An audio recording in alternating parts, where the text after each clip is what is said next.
Can you talk about your experiences with Japanese snipers? Yeah. I've been shot at by Japanese snipers, but they were not too accurate. They killed my squad leader standing right behind me, but they didn't. I got out of there pretty quick. It only takes a little bit. Can you take us through that incident? What happened?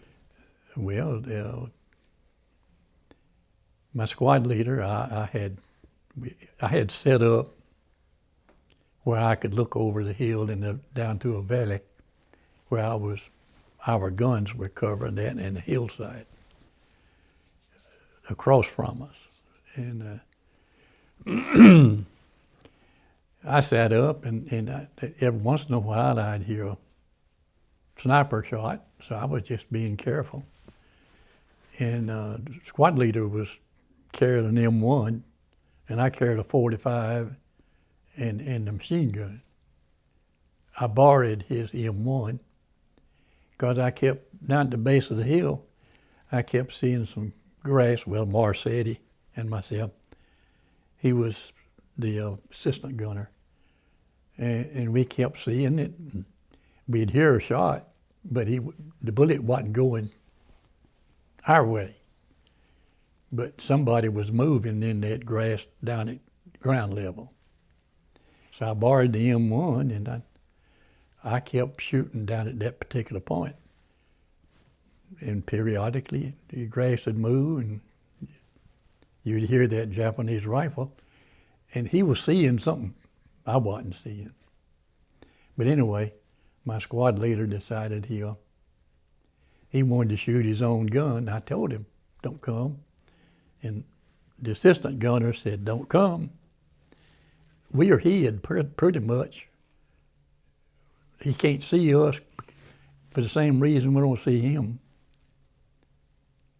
So anyway, he came and he got off 2 shots at some other place. He thought he saw somebody.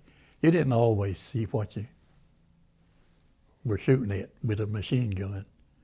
The infantry people, they were up among them, they saw them. But anyway, I heard Snyder grunt. I glanced over my shoulder and I saw he had been shot through the neck, leaning over, and he dropped his gun. And I left, but I took him with me by his pack strap. I rode with him over for about 10 feet out of the way over the hill. And Marcetti came out. I don't know why that name popped into my head, but that was the assistant.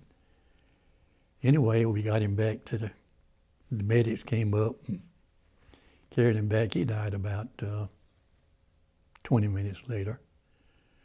And then I discovered I'd been hit lightly in the shoulder that was pulling his strap. So I don't know, that had to be the guy, but we didn't kill him. Somebody did, because we walked down through there the next morning, I guess.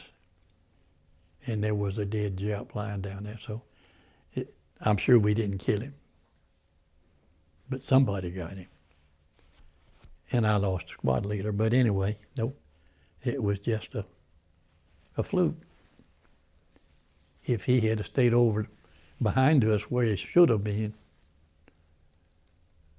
he wouldn't have died. But anyway, that's the only close friend I saw die right by me. Because I walked back to get my shoulder bandaged and sat down by him before he died. But he couldn't talk. So anyway, that's...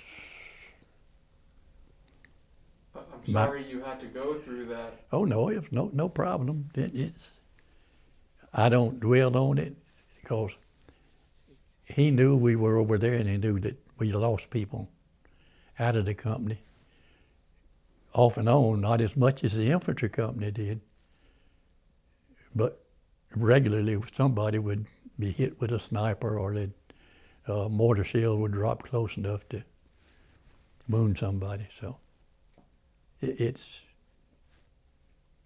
just it's part of life. your squad leader. Can you tell us a little more about him? What kind of person was he? Everybody was nice people. I mean, they were nice American people. He was from Ohio, had a family. He liked to play penny ante poker. He smoked. I mean, he was like me. He was just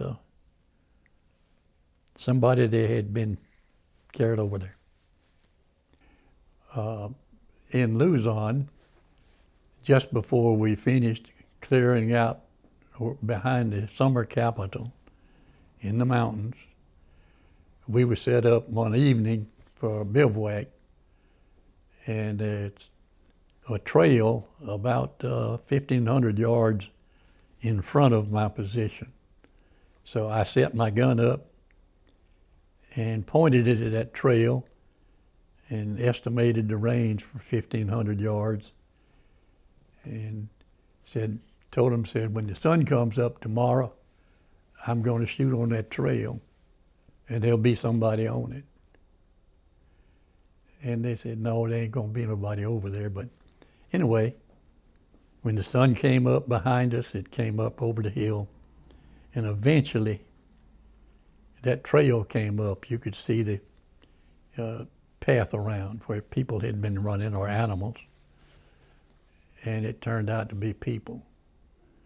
And I emptied 2 belts of ammunition over there, but my first belt, it ran a half a dozen people in 3 or 4 different directions, but I don't know whether I killed anybody, but I certainly woke them up. That's the only people I ever saw that I fired that machine gun at a particular person. I fired at emplacements, I fired at the woods, I fired at where people told us there were people. In most cases there were people. Whether I hit them or somebody else did, it was not determined by me, but I had done what I was sent over there to do.